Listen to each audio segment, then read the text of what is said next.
Bonjour à tous et à toutes et bienvenue dans Espace Détente, l'émission dédiée à l'actualité tech et à la pop culture. Et aujourd'hui, c'est moi qui présente, mais ne vous inquiétez pas puisque je suis accompagné d'une Dream Team, j'ai envie de dire. L'équipe presque au complet. On a Mathieu, Salut. Guillaume et on a Raph. Salut à tous, Salut ça les va? gars. Coucou, Eh oui. ça va? Et du coup, je vais juste en profiter pour faire un petit rapide rappel de qui est qui. Donc, Mathieu, c'est mon compère sur la chaîne Restez Connectés. Guillaume, c'est un rédacteur, blogueur qu'on peut retrouver sur le site grenacia.com et également sur Twitter, World of Twinsen. Et Raph, c'est un ancien de chez LG et Wally Fox et c'est aussi notre invité pour cette émission. David n'est pas là malheureusement à cause du Covid. Hein. Il a chopé le Covid, mais on espère qu'il puisse revenir pour la prochaine. En tout cas, David, hein, repose-toi bien et Yes. bonne chance pour J'ai la suite. j'ai eu de ces nouvelles aujourd'hui, ça va déjà beaucoup mieux. Hein. Ça Ah va bon, bah déjà tant mieux, beaucoup mieux. cool. Avant de rentrer dans le vif du sujet, je tiens à remercier notre sponsor qui est Macoq. Macoq, si vous ne connaissez pas, c'est ça. Un accident, c'est si vite arrivé. Alors pour protéger tes produits high-tech, Macoq est là pour te proposer des coques de protection de qualité et en plus très stylées, au prix les plus bas. Alors n'hésite pas, si tu veux protéger ton smartphone, tes AirPods, ta console ou t'équiper en accessoires, passe nous voir sur macoq.com. Au sommaire de cette émission, on va parler de l'actualité, notamment au niveau des smartphones avec Xiaomi qui a annoncé plein de téléphones et également LG qui s'est retiré du marché. Mathieu va nous en parler.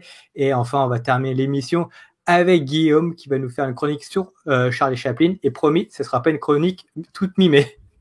Allez, c'est parti.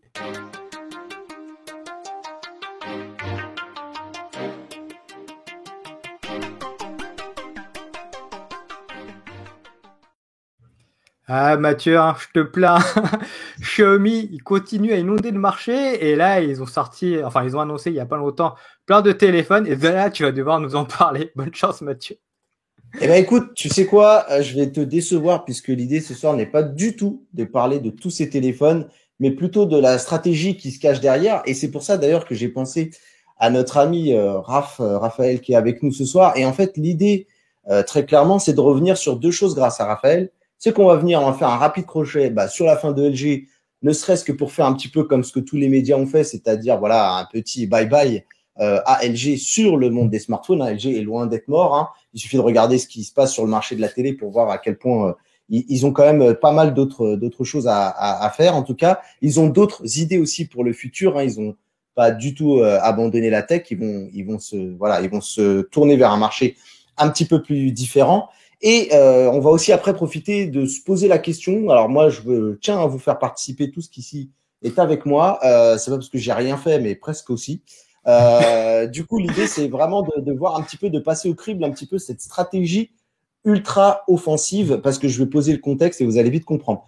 Du coup, ce que je vous propose, c'est qu'on parle vite fait de LG et je vais un peu te piquer la place du commentateur cette fois-ci, Jason, puisque moi, je vais vous demander tout simplement, LG, quel serait pour vous le produit qui vous a marqué, notamment donc sur les smartphones, hein, on le répète, LG n'est pas mort. Mais Jason, toi, ça serait quoi le produit que tu garderais en mémoire de LG?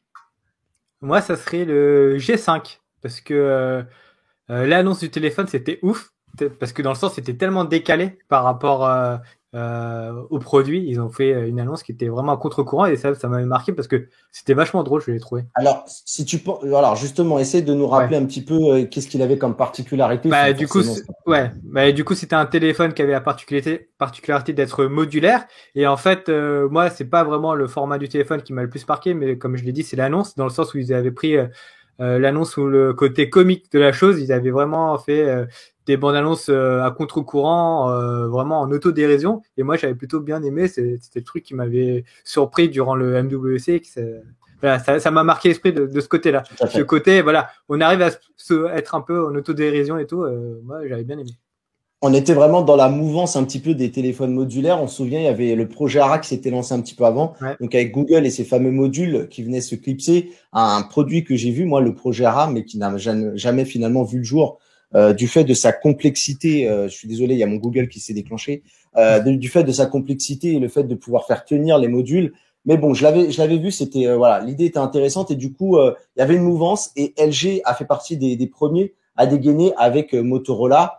Ouais. Et si on peut le rappeler, LG avait pas forcément pris la bonne formule. Voilà, c'est ça, parce qu'il fallait du coup retirer la batterie du téléphone pour pouvoir mettre les modules. Là où Motorola était beaucoup plus intelligent, il fallait en fait juste tout simplement clipser les modules à l'arrière du téléphone sans avoir à éteindre le mobile. Donc clairement, Motorola avait coupé l'herbe sous le pied à LG. Ouais, tout à fait. Et puis pour notre petite histoire commune à tous les deux, on avait présenté pas mal de téléphones de chez LG. Je crois que j'avais été regardé. On avait fait le G à partir du G5 et on avait fait le G6, G7 pour la chaîne. Hein, je parle. Hein. Après, on a fait d'autres médias bien avant. Et on avait fait beaucoup d'autres téléphones, mais on a à partir du G5, on était là et on a fait le G6, G7 notamment et le V30 aussi, qui avait même mis une claque à Benji, qui était quand même le présentateur d'iWeek à l'époque de Watch et qui avait quand même plu à Benji. Bon, bah écoute, merci en tout cas pour ton souvenir. Je propose qu'on passe à Guillaume. Toi, Guillaume, est-ce que tu as quand même un smartphone ou peut-être pas du tout, mais est-ce que tu as un smartphone LG qui te rappelle un je suis allé fouiller dans mes mails le temps que tu poses la question. Et, tout à fait. T'as vu comment j'habille bien en plus? Le temps de meubler et tout. Je me souviens d'un téléphone que j'avais pu récupérer à l'époque et ça date de 2017, le Q6. Et je t'avoue que j'en ai vraiment plus aucun souvenir, mais par contre niveau LG, je peux te dire que tous les 2 jours, je vois Pépé qui parle d'un de ses abonnés qui soutient la marque LG avec les CX. C'est des palettes et des palettes et des palettes qui sont sur la télé, hein. Via PP ou quoi, mais c'est un truc de fou. Hein. Moi, je sais que si un jour j'ai une télé à acheter, ça va être la première que je vais regarder, quoi. Mais sinon, au niveau téléphonie, je t'avoue que j'ai aucun souvenir avec la marque. Moi. T'as pas laissé de grands souvenirs. Ok. Eh ben, écoute, merci en tout cas. Moi, je vais en profiter parce qu'après, je vais laisser la primeur à Raphaël qui a peut-être 2-3 choses à nous dire de son passage de chez LG ou pas, hein, mais s'il a 2-3 anecdotes, peut-être à quelle période t'étais, tu pourras nous donner un peu ton background chez LG. Moi, il y a peut-être 2 téléphones. Alors, il y avait le modulaire. Je rejoins un peu Jason, même si c'est pas celui que je mettrais en premier.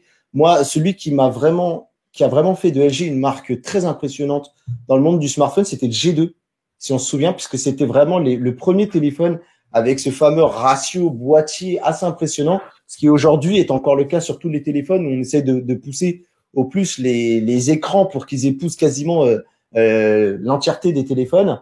Et du coup, moi, c'est le G2 en tout cas sur lequel je garde un super souvenir de LG. Et un autre fait marquant rapidement, c'est le V30. Parce qu'en fait, j'avais beaucoup adoré l'approche qu'ils avaient fait sur le côté caméra, où je me souviens, ils avaient fait venir un metteur en scène de mémoire qui était venu présenter toute la partie artistique qu'on avait vu à Berlin avec Jason. Et la partie caméra m'avait rendu totalement ouf. Et je me souviens que à l'époque de la chaîne, on n'a pas été très nombreux à pouvoir tester le téléphone. Et d'ailleurs, j'ai été mis sur la touche. Et c'est un de mes grands regrets de ne pas avoir pu goûter à ce V30 un peu plus longtemps. Donc voilà. Ce que je pouvais dire par rapport à LG. Et du coup, on va donner la parole à Raphaël. Raph, toi, c'était quelle période un petit peu ton passage chez LG? Moi, j'étais chez LG de 2012. Je faisais encore mes études. J'ai fait un stage pendant une année chez eux jusqu'à 2014. J'ai fait. T'as fait 2 ans? Okay, à peu près. Un peu plus, 2 ans et demi, 3 ans. Et donc, forcément, j'ai 2-3 souvenirs de téléphones qui m'ont marqué. Yes. Vas-y, dis-nous. Si je te donne mon coup de cœur, je vais t'en donner 2. Mon coup de cœur, c'était le premier Nexus, parce que c'est le premier téléphone que j'ai lancé. En fait, moi, pour donner un peu mon rôle, j'ai commencé en tant qu'assistant chef de produit, et après j'ai pris un poste de chef de produit. Donc, c'était assez simple comme rôle. J'analysais ce qui marchait bien sur le marché, ce qu'on avait dans la gamme de produits qui venait de Corée, et je travaillais sur les lancements des produits. Donc, que ce soit les événements ou le discours à tenir sur le produit sur le marché français, à la fois pour les clients finaux, les utilisateurs, mais aussi pour les opérateurs ou les revendeurs. C'est d'ailleurs un de ces événements qu'on s'est rencontrés une fois tous les deux. Exactement. Et je sais plus du tout dans quel média j'étais. J'ai un gros doute si j'étais chez Android Evo encore ou si j'étais passé chez Android MT. Et je crois qu'on s'était vu pour des montres. C'était pour des la LG. LG Watch, c'est ça. LG G Watch, en tout cas ça. Mais c'était ça. Et donc du coup, le tout premier Nexus, parce que c'est le premier téléphone que j'avais lancé. Et je crois que juste avant, les Nexus étaient faits par HTC à cette époque. Et celui-là venait d'arriver. Et en fait, moi, je venais d'arriver chez LG, j'étais pas du tout geek, je connaissais rien. Ouais, c'était pas ton délire, ouais. Ouais, je connaissais pas, je découvrais le monde des téléphones et dans ma tête, il y avait des Apple, des Samsung, des BlackBerry et le reste, je connaissais rien. Et je vois ce téléphone débarquer, il était super beau avec une belle coque arrière en verre, enfin, il était super sympa et c'était un Nexus, donc comme beaucoup de Nexus sur la période, il marchait super bien, il était vachement bien, il était super puissant. Ouais. Et tout.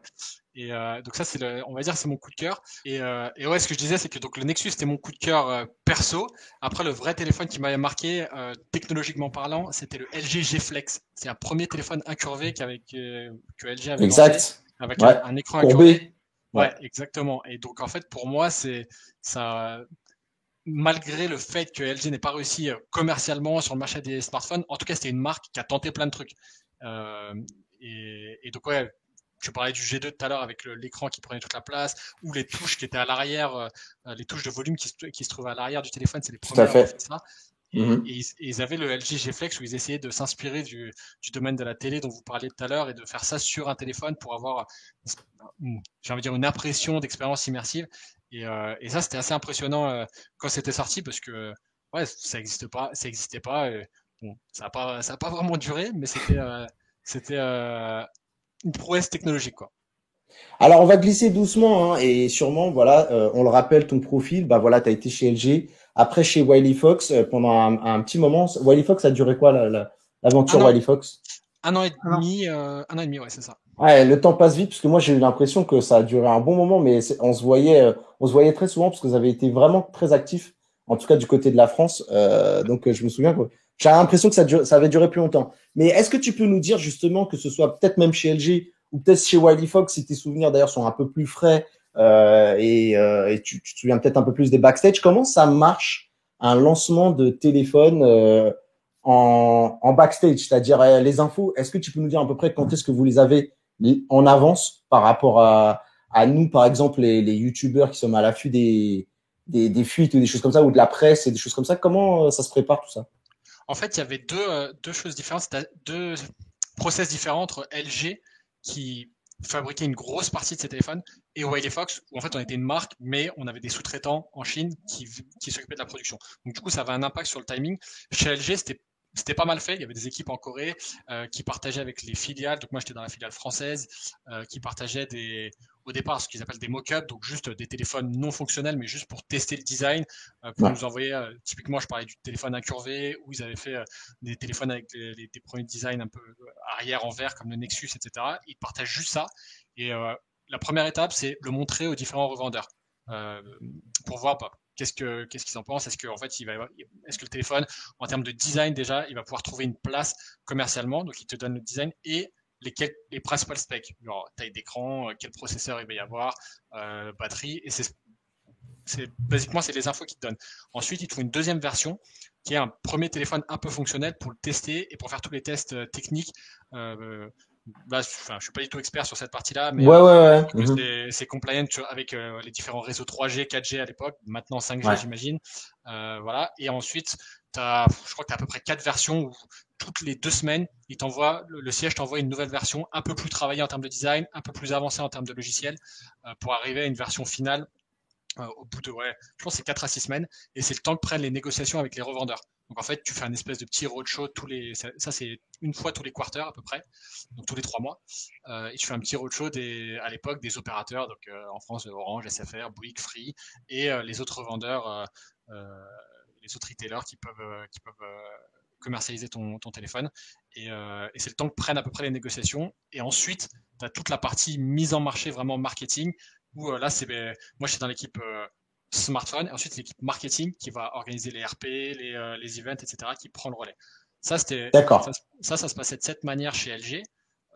Et l'étape avant ça, qui était aussi intéressante, qu'il y avait chez LG et pas trop chez Wiley Fox, c'est que tu avais les équipes du siège qui venaient et qui commandaient plus des parties études de marché, consommateurs, pour savoir en gros, OK, sur le marché français, qu'est-ce qui peut fonctionner, qu'est-ce qui peut pas fonctionner, où est-ce qu'il y a de la place, tu vois, le niveau d'avancée technologique, de sensibilité de l'utilisateur final. Forcément, ces moyens-là, on les avait pas chez Wiley Fox. Chez Wiley Fox, ouais. Ouais. Et on avait une gamme de produits qui était beaucoup plus petite. On en parlait de 4 produits. Ouais, tout à fait. Ouais, tout à fait. Peut-être que d'ailleurs on fera peut-être intervenir, on en profite pour demander aux gens qui nous regardent, puisque en fait ce qui se passe c'est que nous on va diffuser cette vidéo en première pour t'expliquer Raph, et du coup en fait c'est comme si tu lançais un faux live et nous on sera dans le chat avec les gens du chat. Je m'adresse déjà à nos mois du futur et je les salue. C'est notre petite tradition qu'on a dans Espace Détente, on se salue les nous du futur. J'espère que tu seras moins fatigué que je ne le suis maintenant. Pour les gens sur le chat, dites-nous si ça vous intéresserait d'avoir un petit peu peut-être l'histoire, parce qu'aujourd'hui Raphaël, ça fait un moment qu'il est plus chez Wiley Fox, peut-être qu'il peut se lâcher un peu et nous raconter un peu les dessous de Wiley Fox, les histoires, comment l'histoire est née, a vécu et a mouru, on va dire.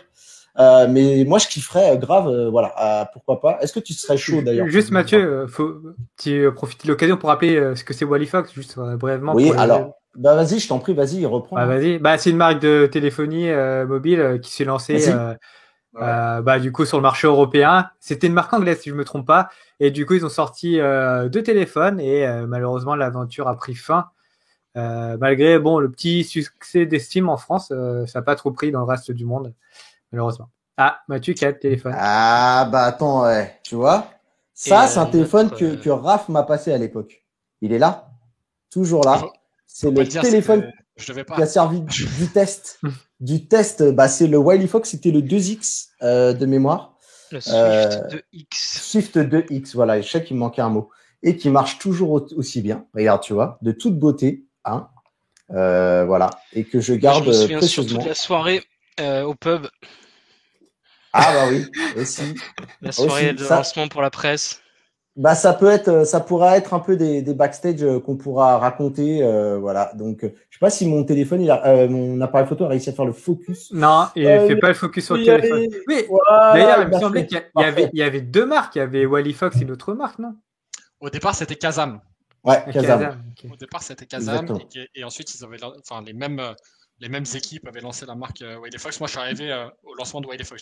J'ai pas connu Kazam. Rémi, avec qui je travaillais en France, lui avait lancé Kazam sur le marché français. Mais pour répondre à ta question, Mathieu, je suis très très chaud. Je suis pas sûr que ce soit le sujet d'aujourd'hui, mais je suis très chaud pour donner les backstage de Wiley Fox, comment ça s'est lancé et tout. Là, pour le coup, là, il y a des dossiers plus marrants que sur le produit de LG.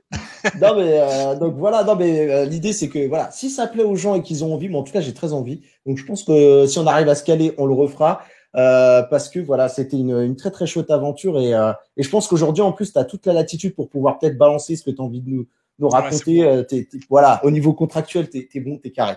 Eh ben, écoutez, je vous propose qu'on enchaîne avec le deuxième sujet de la soirée. On va essayer de faire vite parce qu'il faut qu'on libère Raphaël et j'aimerais bien voir son expertise en tout cas sur ce qui se passe.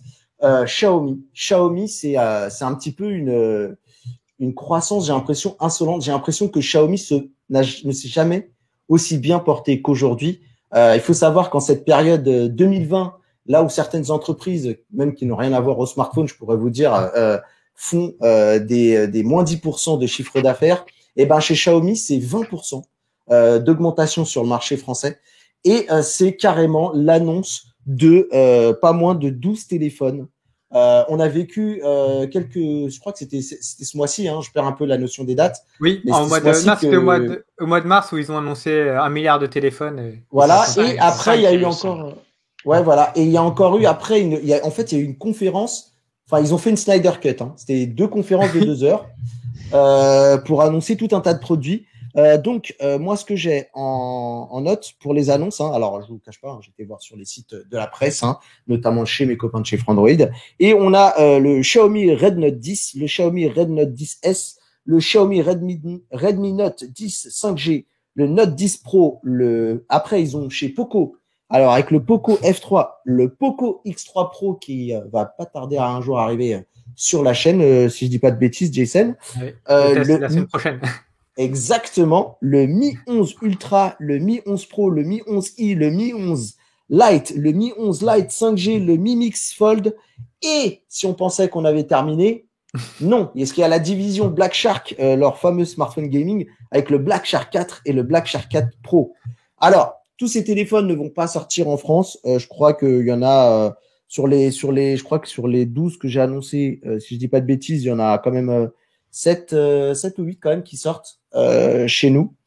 C'est des téléphones qui vont, les gars, entre 200 euros et qui montent jusqu'à 1400 euros. Alors, pour le Fold, qui, lui, ne sortira pas en France, donc bon, c'est un peu de la triche, mais on va dire qu'il s'arrête à des prix aux alentours de 800 euros. Voilà. Alors, apparemment, non, c'est 14 smartphones.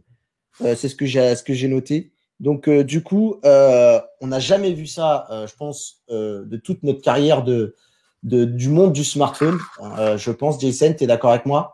Ouais. Voilà. Ils inondent le marché là avec autant de téléphones et tout. Hein. Yes. Alors, l'idée, c'est quoi? Si on décrypte un petit peu ce qui se passe derrière cette annonce, c'est pas de s'intéresser forcément au smartphone. Hein. Nous, on n'a pas les smartphones en main. Ça sert à rien d'essayer de spéculer, de vous parler de choses que voilà. Donc tous les smartphones partagent un peu les mêmes specs et tout. Ça, voilà, ça va se jouer sur vos préférences maintenant quasiment. Ce qui est intéressant de voir, c'est que Xiaomi, pardon, je pense, a senti le vent tourner en sa faveur depuis l'éviction de Huawei par les États-Unis. Hein. On se rappelle tous le Huawei ban, donc Trump qui a balayé la marque Huawei au niveau, en tout cas, smartphone et même au niveau télécommunication. Il leur a porté un coup dur puisque, on le savait, Huawei a un peu servi de monnaie d'échange avec les tractations qu'il y a eu entre le gouvernement chinois et le gouvernement US. On ne vous refait pas toute l'histoire. Et je pense que Xiaomi ne veut clairement pas laisser la place à Oppo. Alors aujourd'hui, Xiaomi est le 3e constructeur mondial de smartphones derrière Samsung et Apple, qui se tirent un petit peu la corde. J'ai vu, c'est à peu près aux alentours de 28% pour Samsung, 27%, je vous dis ça un petit peu à la louche, mais je crois que c'est pas loin, chez Apple, et quand même 10% pour Xiaomi, si je dis pas de bêtises. Donc il y a quand même un gros gap entre les deux, mais on sent que là, Xiaomi est très très chaud pour saisir la place qui est la sienne, sachant qu'on l'a vu à un moment, Huawei, qui était le 3e acteur, a réussi de temps en temps à voler la place à Apple, à se retrouver second, a même réussi à se retrouver premier. Bon, du coup, moi, je veux me tourner vers toi, Raph. Toi qui as un petit peu travaillé dans le monde du smartphone et tout, comment tu penses qu'on peut gérer autant de téléphones, sachant que, bon, même s'ils vont pas sortir les 14, hein, ils vont en sortir un peu plus de la moitié, facile. Comment on gère comme ça tous ces smartphones et selon toi, comment tu vois le truc, quoi? En fait, je pense qu'il y a deux choses. La première, c'est pourquoi ils font tout ça, pourquoi ils ont autant de téléphones. C'est ce que tu expliquais tout à l'heure. Ils adressent des différents marchés, à la fois des marchés géographiques et différentes gammes de prix. Ils veulent pas laisser de place tu parlais d'Oppo, ils veulent laisser la place à personne. Tu dois être le concurrence directe, la concurrence directe là, je pense. Ouais, exactement, je pense. Et donc en fait, la question c'est ensuite pourquoi au-delà du fait de prendre une place et d'avoir un téléphone par gamme, pourquoi ils font ça? Il y a deux trucs. Je pense que ça revient un peu à ce que j'expliquais tout à l'heure. En tout cas, si je fais le parallèle avec ce qu'on faisait nous chez LG à l'époque ou chez Wiley Fox ou quoi que ce soit, c'est que quand tu fais un lancement de produit, tu as effectivement tes utilisateurs finaux à trouver, mais tu as aussi besoin d'avoir une certaine flexibilité avec tes revendeurs. Je connais pas super bien la stratégie de Xiaomi. J'imagine qu'ils font un focus sur leur vente en direct via leurs propres canaux, mais ils continuent à vouloir prendre des places, j'imagine, sur les marketplaces, chez les opérateurs, sur le marché du retail, en tout cas en France et en Europe. Et en fait, avoir une telle gamme, c'est ce qui va leur donner d'un point de vue au moins commercialement, une certaine flexibilité. Tu sais, en fait, tu as deux types de KPI qu'on traquait de notre côté. Ce qu'on appelle le sell-in, c'est la vente aux revendeurs, de la marque aux revendeurs, et le sell-out, c'est la vente aux clients finaux. Et donc ça va leur permettre de jouer commercialement, d'être toujours actifs et par exemple de pouvoir aussi jouer sur des exclus. Je sais qu'ils peuvent par exemple proposer une exclue à un opérateur, une exclue pendant 3 mois sur un autre modèle à un autre distributeur. Donc ça pour eux, ça peut être un gros avantage. Ça c'est le premier truc.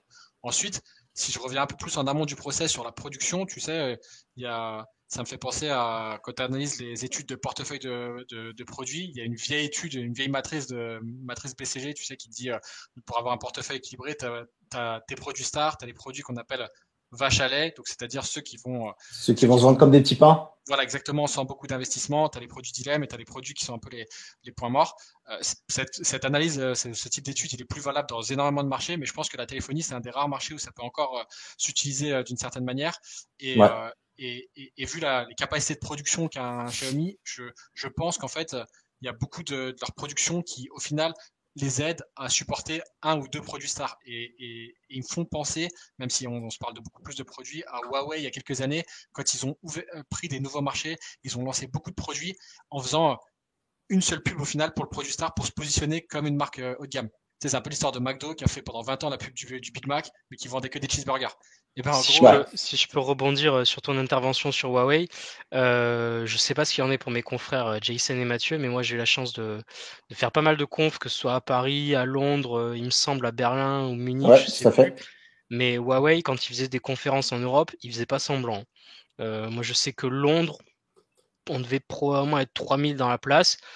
Quand il y a eu le Huawei ban, par contre, là, c'était une autre affaire. Hein. Là, c'était une poignée de youtubeurs qui étaient sélectionnés pour parler du produit et c'est tout. Mais globalement, ça a beaucoup freiné les événements d'ampleur de Huawei. Mais ils ont très longtemps arrosé le marché presse comme il se devait. Hein. Ça, c'est clair et net. Presse et influenceur aussi, parce que oui, pas que forcément la presse tech. Hein. J'englobe rapidement. Ouais, il englobe tout, ouais. Média, on va dire. Remarque que Jason a raison dans ce qu'il dit, c'est que dans ces conférences-là, on voyait beaucoup de médias / influence apparentés au lifestyle. Et ouais, très clairement, quand on voyait très très souvent les Instagrammeuses à l'entrée devant le logo, tout ça, des opérations marketing préparées en avance, tout ça. Mais oui, Huawei, ils ont vraiment mis le paquet. Et en fait, je pense que c'est ce que fait Xiaomi également ces temps-ci. Ils achètent de la notoriété en fait. Ils inondent. Et leur but, c'est que quand on pense smartphone, on pense Xiaomi dans les top marques en tête, quoi. Ouais, mais après, il faut qu'on pense à la marque. Alors, revenez bien sur le sujet de Xiaomi, les mecs, hein, parce que on va laisser la parole après pour finir après Raph. Juste, je pense que c'est plutôt Oppo qui prend la position de Huawei dans le sens marque premium, dans le sens où ils investissent aussi beaucoup en sponsorisant des grands événements sportifs, par exemple Roland Garros, ce que fait pas forcément Xiaomi, qui est un peu plus modeste, j'ai envie de dire, au niveau marketing. Alors moi, je vais vous dire ce qu'il en est parce qu'en fait, Xiaomi l'a un peu explicité et ça a permis de rendre un petit peu sa gamme plus lisible. Il faut savoir qu'on a la gamme donc chez Xiaomi qui s'appelle Mi et Redmi. La gamme Mi, c'est la gamme qui est liée au premium, on va dire. C'est celle qui va aller toucher les téléphones plus haut de gamme, même si dans cette gamme-là, on a quand même des téléphones qui sont à 320 €. On va dire que la gamme Mi, elle est quand même plus focus sur le haut de gamme, même si, voilà, comme je vous disais, il y a quand même des téléphones à 300 €. On va trouver peut-être du flagship killer dans cette gamme-là. Et on a forcément la gamme Redmi qui serait comparable à ce qu'on a eu à l'époque avec Honor et avec voilà des marques comme ça qui étaient très portées sur le online et qui au final au début, enfin qui étaient quand même séparées de Huawei. Et là du coup avec Redmi, ils ont essayé de lancer une gamme avec une marque un petit peu à part, mais très vite je pense qu'ils se sont rendus compte que Xiaomi, la marque Xiaomi commençait un petit peu à parler au grand public et du coup par peur de perdre les gens pour Redmi, ils ont préféré ramener Redmi dans le giron Xiaomi, voilà. Là où Poco va être un peu plus un coup d'essai, ça va être un Redmi un peu avec un nouveau coup d'essai, c'est-à-dire qu'on va le laisser voguer un peu de manière plus indépendant, hein, puisqu'on tu t'en parleras dans ton test, Jason. Donc voilà un petit peu comment ça se scinde avec Mi qui sera vraiment voilà la gamme haut de gamme et Redmi sur la gamme voilà un peu plus intermédiaire. Voilà un petit peu ce qu'on pouvait dire. Raph, est-ce que tu as un mot de la fin à dire selon toi? Voilà, inonder comme ça, c'est la bonne stratégie. Ce sera la stratégie gagnante. En fait, les chiffres dont tu parlais au départ prouvent que pour le moment, en tout cas, j'ai l'impression que leur stratégie, elle marche et il y a un peu une suite logique. C'est-à-dire qu'ils veulent s'acheter une marque, comme le disait Guillaume, et ils veulent monter en gamme en termes de marque. Donc, du coup, tu es obligé d'accompagner ça d'une montée en gamme en termes de produits. Sauf qu'aujourd'hui, ils n'ont pas encore, selon moi, la capacité de vendre que un ou deux produits très haut de gamme. Et voilà. Et donc ils sont obligés de continuer de faire un peu les deux. À terme, tu demandais, ta question, c'est comment on peut gérer ça? Franchement, en fait, là, quand tu as énoncé le nom, j'ai l'impression que c'était des Pokémon. Il y en avait tellement. C'est ça. Et donc, du coup, je pense qu'ils vont être obligés d'arriver après à un moment avec un peu plus de visibilité et peut-être plus de focus par marché, comme on le disait tout à l'heure. Tu sais, en gros, sur le marché européen, tu as, je sais pas, n'importe quoi. Cette gamme-là qui marche. Exactement, sur des marchés. Je sais que Samsung a commencé à le faire il y a quelques années, tu sais, avec, il y avait des Galaxy J. Des Grecs, J. Voilà, exactement. Et qui étaient destinés à des marchés. Bon, ça a été le bordel après avec les marketplaces qui se sont mondialisés, mais au départ, c'était l'intention. Et peut-être que Xiaomi va aller dans cette direction, ce qui ferait du sens. Ouais. Ok, une dernière question parce que je sais qu'on doit te laisser. Juste rapidement, les smartphones pliables, toi maintenant qui est un peu sorti du monde du smartphone, qui est peut-être un peu moins, qui est un peu plus dépassionné que nous, c'est un truc qui te botte le marché du smartphone pliable. Tu te verrais avec un téléphone pliable ou pas? En fait, pour être honnête avec toi, ça revient à la même chose que les téléphones incurvés dont on parlait tout à l'heure. J'ai aucune idée de à quoi ça sert aujourd'hui. Vraiment, en fait, en quoi ça va vraiment changer mon utilisation. Est-ce que c'est juste un gadget? Consommer du multimédia plus facilement, avoir une mini tablette sous la main pour de la production? Ouais, voilà. Mais en fait, moi, pour mon usage à moi, en fait, je pense que ça fait du sens pour l'usage de plein de monde. Les gars, pour voir du foot? Pourquoi pas, mais en fait, je sais pas. Pour moi, directement dans mon usage, je vois pas de changement, de gros changements dans l'usage que je vais avoir parce que on a des écrans qui sont déjà tellement grands pour moi que ça change pas. Après, si demain, avec l'arrivée de la 5G, etc., voir du foot, avoir des expériences plus immersives d'une manière ou d'une autre avec ce genre d'appareil, pourquoi pas, mais pas maintenant. Bon, ouais, pas plus emballé que ça en fait. Pas plus emballé que ça pour l'instant. Mais j'attends à confirmer, qu'on arrive à te convaincre. Ouais, exactement. Ok, bah ça c'est le travail des marketeurs. Eh ben écoute, merci d'avoir été avec nous. Ça a été très court, trop court. Mais promis, on essaie de se faire un truc avec Wally-Fox. Merci beaucoup d'être venu, Raph. Pas de souci. Merci en tout cas. Avec plaisir pour revenir quand vous voulez. Et je reste un peu plus longtemps la prochaine fois. Ok, bah écoute, merci. Un gros big up à toi et à très bientôt. Merci les gars. Ciao, salut.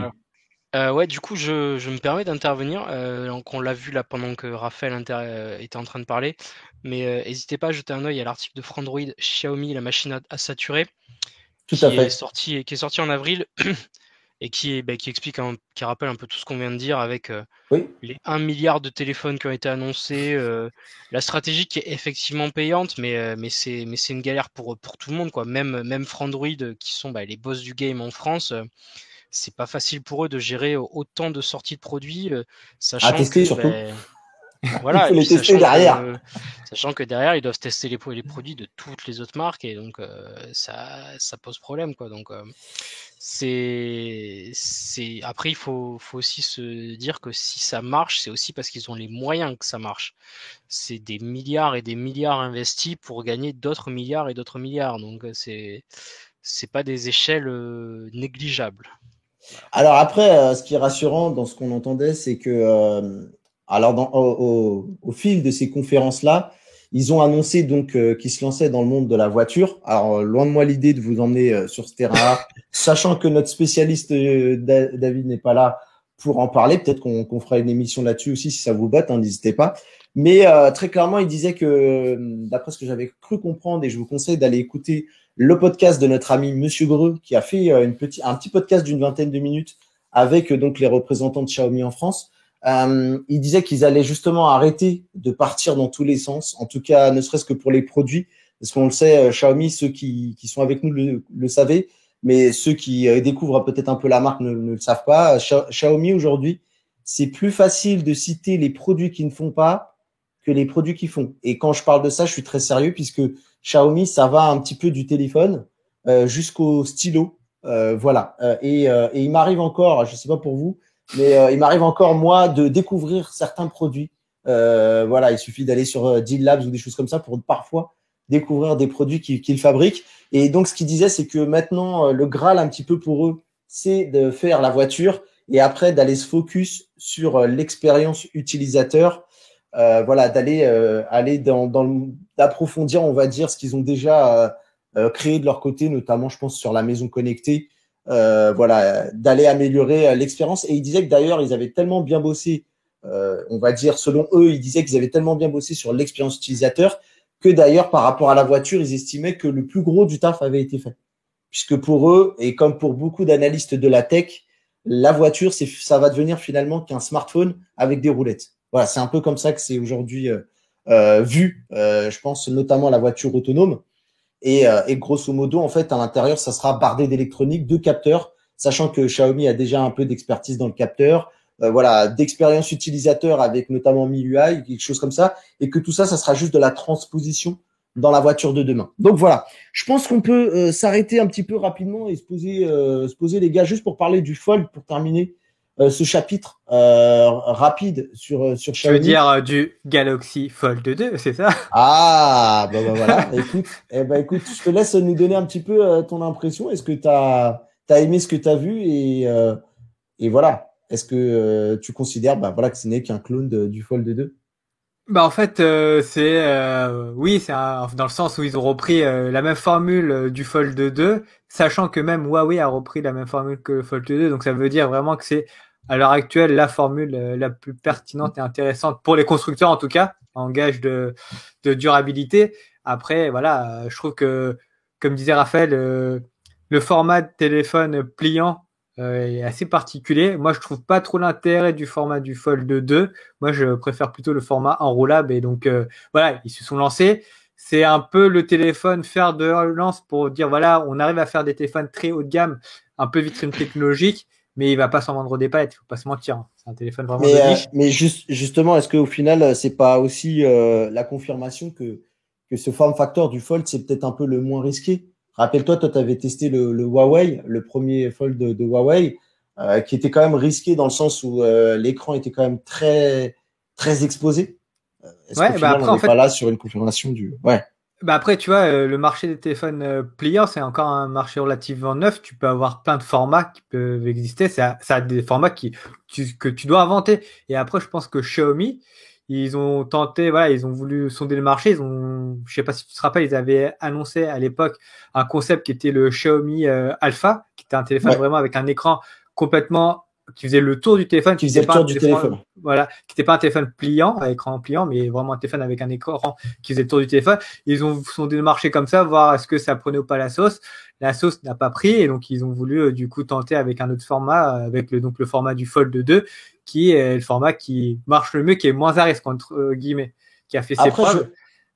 Je vais pas te cacher que je pense vraiment que ce fameux Alpha était vraiment plutôt une vitrine technologique, encore plus par exemple qu'un Mi Mix. Je pense pas qu'ils espéraient le vendre. Hein. Oui, vu le prix qu'ils avaient annoncé entre guillemets, ils espéraient pas le vendre, tu vois. Et donc je pense que pareil, le Fold, le Xiaomi Fold, ils vont pas en vendre des palettes. Ça fait penser un peu à Huawei à l'époque qui annonçait des technos pour dire voilà, on sait les faire, mais au final, quand tu cherchais le produit, tu avais des difficultés à le trouver parce qu'il était tellement rare, dans le sens où ils en sortaient pas beaucoup. Oui, voilà, le Force Touch, fameux Force Touch, ils étaient contents de dire, on l'a sorti avant Apple, hein. Mais bon.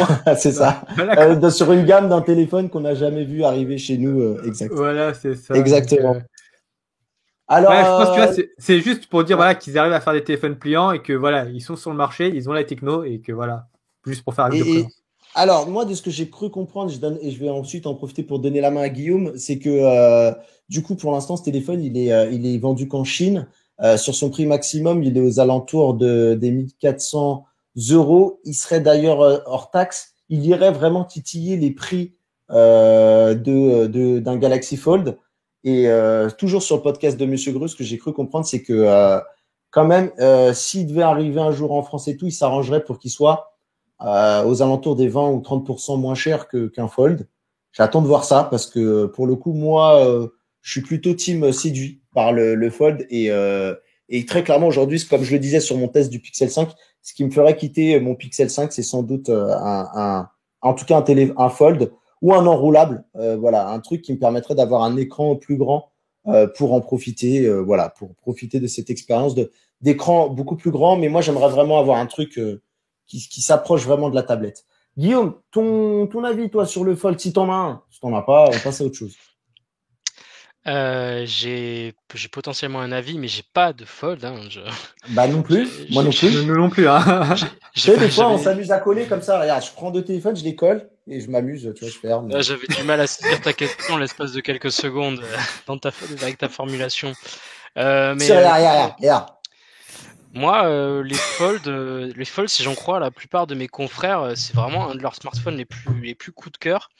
Ils aiment vraiment tous le Fold. Brandon a kiffé, Jojo l'a kiffé, moi je sais pour en avoir parlé avec lui. Moi, je crois que Brandon il est plutôt Z Flip ou Quentin, je sais plus. Ah non, mais il a un Fold aujourd'hui, Brandon. Hein. Il était très Z Flip. Il y a Quentin qui a un Flip, mais aujourd'hui Brandon, je sais qu'il est très très fan du Fold 2 en tout cas. Hein.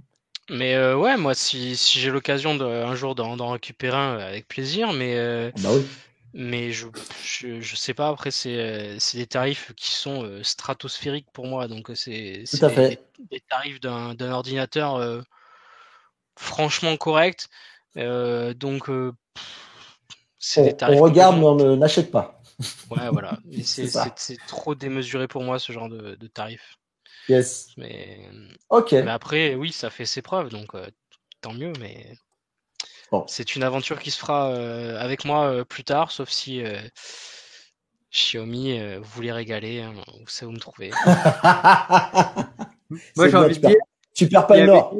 il y avait une marque qui était fière de l'annoncer à MWC, c'était Energizer, pour dire qu'ils allaient sortir un téléphone pliant à moins de 1000 euros, 800 euros. On attend Je peux toujours. te Hein. dire que ce téléphone-là a fait squatter le stand de Energizer. J'ai dû rester 1 heure facile, 1 heure et demie sur ce stand juste pour voir ça et le fameux téléphone en brique là, tu sais, qui Ouais. avait été kickstarté, qui n'est jamais sorti là avec sa Et batterie. Bon. qui était une batterie de 10 000 mAh, c'est ça, Voilà, c'est d'une ça. grosse brique. C'est ça, exactement. Et qui faisait Ouais. arme de défense. Ouais. En plus, c'était pendant la période des gilets jaunes. T'imagines, tu sors ton Energizer, tu balances ça. Exactement, exactement. Eh ben écoute, je pense qu'on a fait un peu le tour. Alors honnêtement, on va pas se mentir, on n'a pas été les plus spécialistes, mais en tout cas, grâce à Raphaël, on a pu avoir un éclairage assez intéressant de la manière dont pensent les constructeurs de smartphones. Moi, je sais pas ce que vous en avez pensé, les gars. J'ai beaucoup aimé son intervention et je pense qu'on pourrait se régaler s'il revenait pour Wiley Fox. Non, Du mais coup, c'est intéressant d'avoir une analyse vraiment marketing pure avec, yes. avec plein de termes et jargons du milieu bon, je connais un petit peu, Ouais. mais ça faisait longtemps que je ne les avais pas entendus. Donc, Et puis même, tu Il a vois, été un peu technique, hein. C'est vrai ouais. qu'il a Et été puis très même technique. avoir l'autre côté, tu vois, de la facette, pas le côté, enfin, savoir qu'est-ce qui se passe en coulisses au niveau du lancement et tout, comment ils pensent à lancer un produit. Là, c'était vachement intéressant. Et après, je pense qu'il faudrait vraiment faire une émission dédiée avec Raphaël pour en apprendre un peu plus. Surtout, je pense, les anecdotes sur Wiley Fox, parce que là, c'est vraiment petite structure, limite startup. Et là, je pense qu'il y a pas mal de choses vraiment intéressantes à discuter dessus. Bon, les amis, je vous propose, en tout cas, bon, je vous propose déjà de lâcher les pouces bleus hein, si vous voulez avoir l'émission avec Raphaël. Hein, j'en profite hein, pour se faire mousser un petit peu, hein, c'est l'occasion, et lâcher les commentaires. Et quant à nous, hein, je vous propose qu'on passe à la suite et qu'on puisse, voilà, qu'on va passer au sujet suivant où on va parler de Charlie Chaplin avec...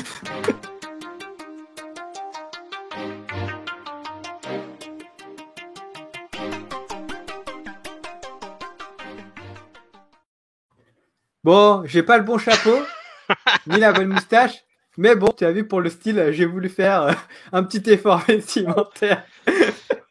Alors, Guillaume, tu vas nous parler Charlie Chaplin. Est-ce que tu peux nous dire un peu plus, s'il te plaît, dessus? alors, comme je vois qu'on est en soirée cosplay, tu m'excuseras, mais je n'ai pas reproduit sa moustache. Elle a été rendue très impopulaire dans les années 40. Donc, C'est vrai, c'est vrai. C'est vrai. Ouais, mais toi, ça aurait pu passer, je pense. Hein. Non, on va pas aller vers ce terrain-là. Alors, pareil, si la régie très bien. bien on a évité sur, les fautes de goût, c'est bien. sur les écrans. Oui, alors moi je voulais parler de quelque chose de complètement dans l'actualité, c'est faux. C'est avec les films de Charlie Chaplin en fait que j'ai redécouvert, enfin non que j'ai découvert pour le coup il n'y a pas très longtemps et pour lesquels j'invite nos téléspectateurs à regarder très rapidement sur Netflix parce qu'ils nous quittent le 30 avril et je ne sais pas si l'émission sera diffusée le 16 avril, mais si c'est le cas, ben, on sera le jour de l'anniversaire de la naissance de Chaplin, 16 avril 1889. Tu mets la pression au monteur, hein, je tiens à le dire. Ouais, tout à fait. Ben, je fais ça en live, j'adore. Et donc, ben, on a une dizaine de films sur Netflix qui valent le coup d'œil. Donc moi, pour ma part, j'en ai vu la moitié. Et je voulais vous parler un peu de ça, de sa vie, dans les grandes lignes, vous montrer quelques petits trailers. Dans les grandes lignes, qu'est-ce qu'on peut dire? On peut dire qu'il est né à Londres dans les années, donc vers 1889, 16 avril 89, et il est mort le jour de Noël, le 25 décembre 1977, à Corvier-sur-Vevey, en Suisse. Ouais. Et sachant qu'il a fait une majeure partie de sa carrière aux États-Unis. Et après, quand on regarde un peu sa bio, il n'était pas américain? Il était alors, il a probablement eu une nationalité américaine, mais il était a priori de nationalité anglaise. Ce qui a d'ailleurs posé problème pendant la Seconde Guerre mondiale au niveau des, comment on appelle ça, des inscriptions militaires pour partir au front, quoi. Il n'a pas été à la guerre, ni pour les États-Unis, ni pour l'Angleterre. Pas été à la guerre, mais de ce que j'ai pu en lire, l'Angleterre disait de toute façon, Chaplin est plus important pour nous au niveau des achats de dettes d'État que s'il allait au front, quoi. Mais ça, c'était une petite parenthèse. Okay. Mais en vrai, c'est complètement vrai. Le gars était très, très, très, très riche. Et donc, ça servait à rien de l'envoyer avec une baïonnette au front, alors que derrière, il pouvait financer des opérations beaucoup plus grandes avec son argent qui était utile pour la guerre. Donc, le gars, il touche à tout. Acteur, réalisateur, compositeur, scénariste, producteur. Il faut savoir qu'il a eu une enfance très complexe. Hein. Sa mère, elle a été internée en hôpital psychiatrique quand il avait 14 ans et son père était globalement absent. Il part pour les États-Unis vers 19 ans et pour la première fois, il joue dans un film en 1914. Le gars devient une superstar mondiale en 1918. Au niveau cérémonial, si je puis dire, on compte 2 Oscars d'honneur en 1929 et 1972. Et un Oscar pour la musique qu'il a réalisée sur un film qui s'appelle Les Feux de la Rampe, disponible sur Netflix d'ailleurs. Ouais, parce que je connaissais Les Feux de l'amour, mais il l'a pas fait, je crois. En 1973. La petite anecdote, l'Oscar de 1929 a été volé à Paris en 2015 et je n'ai pas l'impression qu'il ait été retrouvé, mais apparemment le cambriolage a été très très ciblé. Ils ont pris des éléments vraiment dédiés à Chaplin. Ils n'ont rien piqué d'autre. Donc c'était vraiment très orienté. Du coup, il a un point commun avec Kim Kardashian maintenant. Ouais. Oh, les références, quoi. On peut basculer sur l'écran. Je tiens à dire juste aussi par rapport au vol, il est un peu impassif aussi avec les vols vu que son cadavre aussi avait été volé. Et les ravisseurs avaient fait du chantage, enfin avaient demandé une rançon pour récupérer le corps. Et je crois que la famille n'a jamais payé la rançon et au final le corps a été retrouvé dans un champ. Ce sont effectivement de mémoire, ce sont des agriculteurs qui ont volé son corps. Il a été très vite retrouvé parce que forcément gros calibre de personnalité, si je puis dire. Et par la suite, son corps a été... Et puis bon, un corps, c'est pas facile à transporter, mine de rien, tu vois. Son corps, le cercueil a été mis dans un... Il a été mis sous béton armé, le truc... là, il est intouchable, quoi. Donc là, c'est le site du musée Charlie Chaplin qui est en Suisse, en fait, au niveau de sa dernière demeure à Vevey en Suisse. Donc c'est son manoir où on retrouve pas mal de statues de cire, un grand parc et pas mal d'expositions. Donc je trouvais ça intéressant de faire une petite aparté là-dessus. Je savais pas du tout qu'il y avait ça aussi peu loin de chez nous. Donc si un jour je passe en Suisse, honnêtement, j'irai grave y faire un tour. Je pense que ça doit être vraiment sympa. Ouais, ça va être intéressant, ouais. Et puis là, je vais vous passer en fond. Allez, s'il vous plaît, Netflix, mettez pas ne nous bannez pas. Ne mettez pas les strikes. La monétisation. Les films, ils ont 80 ou 100 ans, quoi. C'est bon, il n'y a plus de droits d'auteur. Là. Ah, mais je crois qu'il y a encore les droits d'auteur pendant les périodes de guerre. Hein. C'est pas des abandoned movies comme des abandonware, mais en movie, tu vois. Donc là, je vais vous montrer quelques petites bandes annonces rapides. Ça, c'est celle de The Kid. The Kid, une comédie dramatique où on va retrouver Charlie Chaplin qui adopte un gamin qui a été abandonné dans la rue. Et on va retrouver à chaque fois, en fait, dans tous ces films-là, ce personnage typique du vagabond, The Tramp, qu'ils disent en anglais, où c'est un gars qui est solitaire, qui est isolé, qui a pas vraiment de sous, qui tente de survivre et qui tente de vivre. Et à chaque fois, il lui arrive diverses misères ou diverses aventures, souvent drôles. Et puis on va retrouver sa gestuelle très, très, très célèbre. Et donc, il y a eu un travail au niveau de l'image, pardon, je t'interromps, mais genre un upscaling et tout, genre c'est de la 4K et tout. Alors en fait, donc ce qu'il faut savoir, c'est que les œuvres sur Netflix c'est en partenariat avec les cinémas MK2. Ouais. Je sais pas si on a des détails sur ces éléments-là, mais en gros, c'est des travaux qui sont très très longs, qui sont basés à partir d'archives trouvées un peu partout dans le monde. C'est vraiment du travail de minutie qui prend des années, où les gars exploitent des bobines qu'ils trouvent un peu partout, et quand il y en a des meilleurs, ils prennent les meilleurs, et ils en font des rendus plus meilleurs. Ouais. 4K, non, pas non plus Non, peut-être pas, déconner. non, mais genre, je veux dire, ouais, voilà, ça reste Mais exploitable sur une honnêtement, télé, quoi. l'image est vraiment propre. Sur Ok. l'ensemble des œuvres, l'ensemble des œuvres que j'ai vues, c'est propre.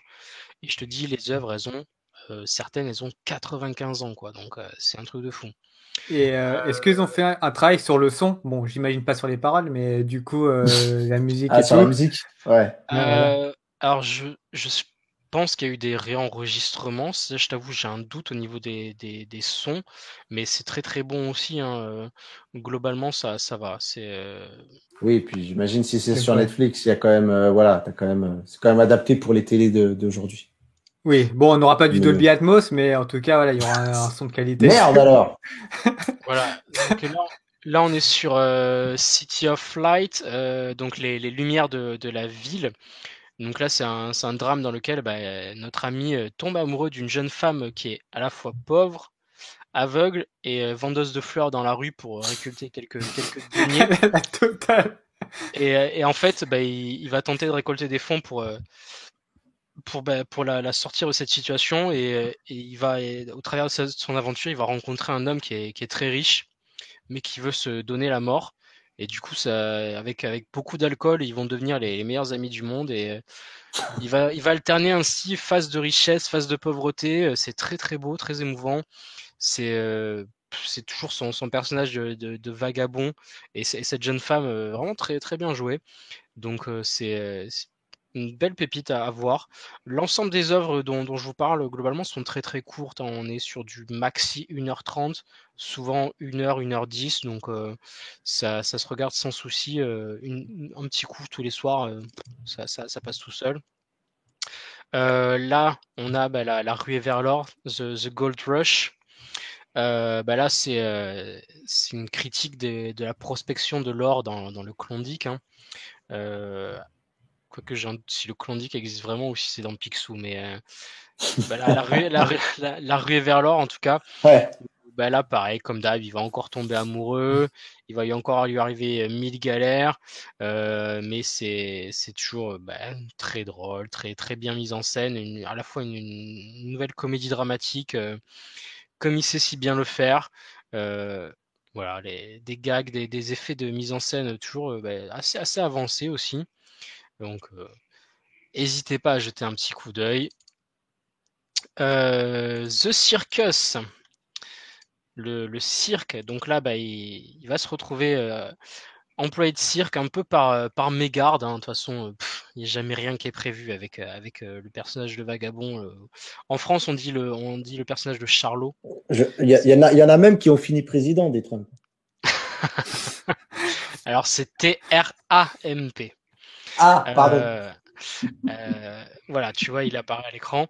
C'est vrai. Merci pour la culture. Voilà, c'est de nouvelles scènes comiques dans le cirque, où donc là, il va être on va l'obliger à être drôle, il va faire de l'acrobatie, il va faire des gags, et il va faire encore plein d'aventures, tomber amoureux, et tout ça, comme d'habitude. Et c'est vraiment toujours le même schéma, mais c'est toujours parfait, c'est extrêmement bien réalisé, donc à voir.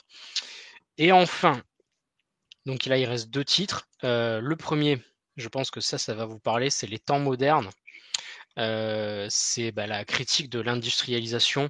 Donc c'est le travail à la chaîne, donc avec des musiques très très connues, des scènes aussi pas mal connues, où voilà, c'est Chaplin qui est complètement matrixé à l'idée de faire toujours la même chose, de ce geste de boulonner, boulonner, boulonner. Il boulonne pendant des heures, il mange, il boulonne, il mange. Il retourne à la vie. Et c'est toujours ce même schéma. C'est un film mythique qui mérite le coup d'œil. Voilà, toujours amoureux, évidemment. Elle aussi une mendiante. Toujours le même schéma. C'est des des gens simples qui sont amoureux, qui essayent de survivre et qui essayent de vivre. Et derrière, tu as Chaplin qui fait sa masterclass. Et évidemment, je ne pouvais pas quitter les recommandations de Chaplin sans parler du grand dictateur, enfin du dictateur. Eh oui. Classique. Voilà, donc, alors, le dictateur, qu'est-ce que j'ai à en dire? Le dictateur, c'est 2 années pour écrire le scénario. Un tournage qui a commencé en 1939, donc date qui a son importance, et clairement une critique d'Adolf Hitler, hein, évidemment, le nazisme, la montée au pouvoir et toutes les dérives qu'il allait en avoir autour des juifs, le ghetto juif, tout ça. Et donc on va voir ce gars qui est un barbier juif dans le ghetto et qui, de par mégarde, va être pris pour Adolf Hitler, enfin l'équivalent d'Adolf Hitler dans le film, un peu à la fin. Et donc ainsi, à la toute fin du film, on va avoir un discours incroyable prononcé pendant 3-4 minutes que vous pouvez voir sur YouTube ou partout. Enfin, vraiment, regardez discours le dictateur. Il est vraiment incroyable ce discours, et c'est la première fois, il me semble, qu'on entend la voix de Chaplin au cinéma. Ouais. Et je crois que c'est la première fois dans le film aussi, j'ai un doute, mais en tout cas, c'est peut-être pas. Non, je pense que le film il est parlant, donc je crois pas. D'accord, ouais, durant tout le film, ça parle, ok. Ouais, Enfin, il y a le son, quoi. Il me semble, je sais plus, parce que Ouais, ça ouais. alterne entre film muet, film non muet. Ma mémoire est un peu floue, mais c'est clairement une œuvre à voir. Elle se regarde toujours aussi bien et toujours aussi pertinente en 2021 qu'elle ne l'était dans les années 40.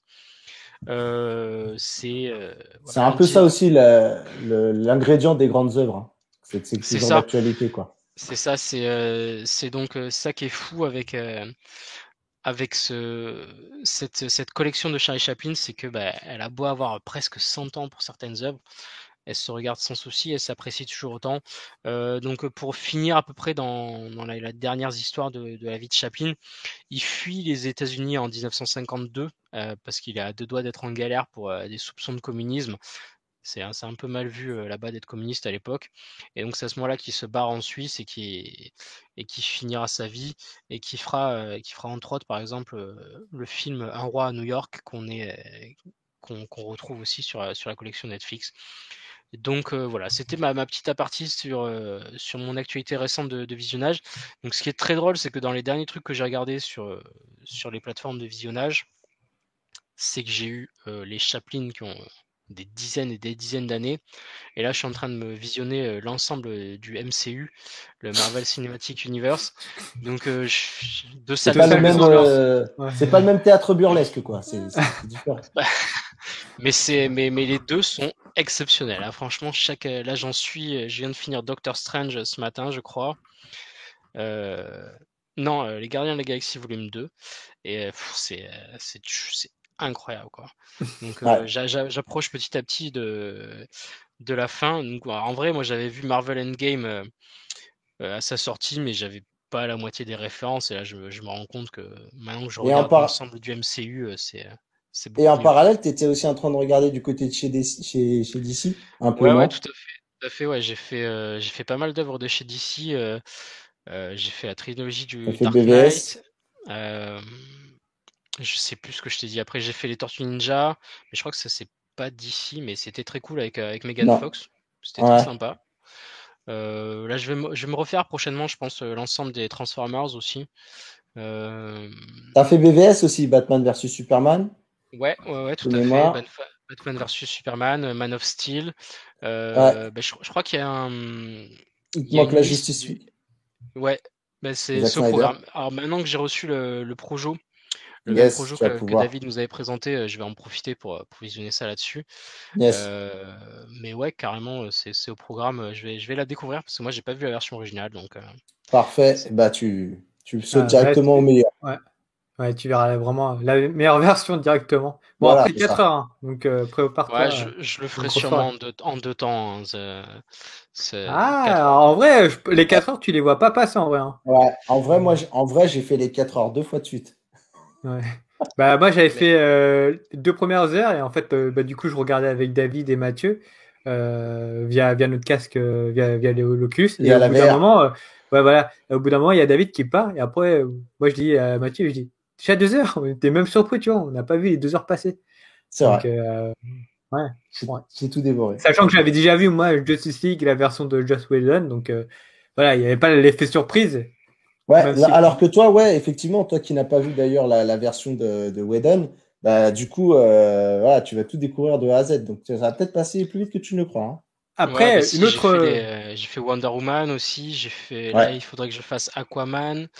Shazam, je l'avais vu, je crois que je sais plus qui ouais. c'est qui m'avait invité à le voir, Je l'ai mais pas vu, Shazam. Je crois que c'est celui que j'ai pas vu dans la collection. Je suis pas spécialement plus hypé que ça sur Après, Shazam. sinon, une autre licence que tu devrais voir, c'est Godzilla, le Monsterverse. Bien aimé le Ah, dernier. le dernier, moi, je l'ai vu là. Et c'est franchement, c'est le monde des j'étais déçu. kaiju, si je dis pas d'erreur, c'est ça? Ouais, avec les C'est gros les... monstres. T'as King Kong, t'as Godzilla, du coup. Et Ouais, mais je crois qu'il y a pas franchement, mal ouais. d'œuvres sur Godzilla et compagnie là, sur Netflix, hein, donc et je crois Mm. qu'il y a eu des ajouts sympas là. J'ai vu qu'il y a Blade Runner 2049, je sais pas quoi, je sais pas quelle 48, année, non? là, 2048 qui a été ajouté euh, aujourd'hui, je crois. Donc je vais pouvoir découvrir aussi cette œuvre-là. Donc il y a Ok. tellement de trucs que j'ai pas vu et que je vais pouvoir découvrir. Mais bah, Et n'hésitez du pas coup, à profiter des ouais. plateformes Netflix, Prime, Disney pour. Bah, Et ça se trouve, ouais, dans ce qu'il a dit là, il y aura la prochaine chronique, hein, attention. Il y a un petit spoil, hein, ça se trouve. Ça se trouve. ouais, On verra. je sais pas, je verrai. On verra. Bon, eh ben écoute, je propose qu'on conclue, monsieur Jason. Oui, bah, je pense que oui, qu'il est temps de conclure. En tout Moi, cas, je c'était propose vachement que tu intéressant. gardes le chapeau en tout cas pour les prochaines chroniques parce que ça te va super bien. C'est vrai. Ah, À côté, un petit air Tom Coco Sawyer. des îles. Ah Ouais. non, j'aurais dit Tom Sawyer indien, moi. Ah, Ok, La version Bollywood de c'est mieux de dire Coco des îles, je pense que Ok. Tom Sawyer. du coup, c'est pas les bords du Mississippi, c'est les bords de la Seine, c'est ça? Exactement. Ouais, du coup, c'est ça. C'est ça, voilà. C'est Tom Sawyer, quoi. Mais il est pas du Mississippi, il est du 19e, sûr. 19e arrondissement. C'est la contrefaçon, la version Wish. C'est ça. Bon, allez. Bon, sur ce, les amis, hein, je propose qu'on arrête là, assez de bêtises en tout cas. Je vous invite en tout cas à nous suivre sur les réseaux sociaux. Donc moi, sur Twitter, il y a Jason Joe, Mathieu De Santos, il y a aussi son Twitter si vous voulez le suivre. Et surtout, il y a Guillaume. Donc n'hésitez pas à aller le suivre sur The World of Twinsen et également sur son site grenacia.com si je me trompe pas. Voilà. Tout est en Et sur ce, description. ouais, tout est en description. Et sur ce, moi je vous dis à la prochaine et bye bye. Ciao. Salut.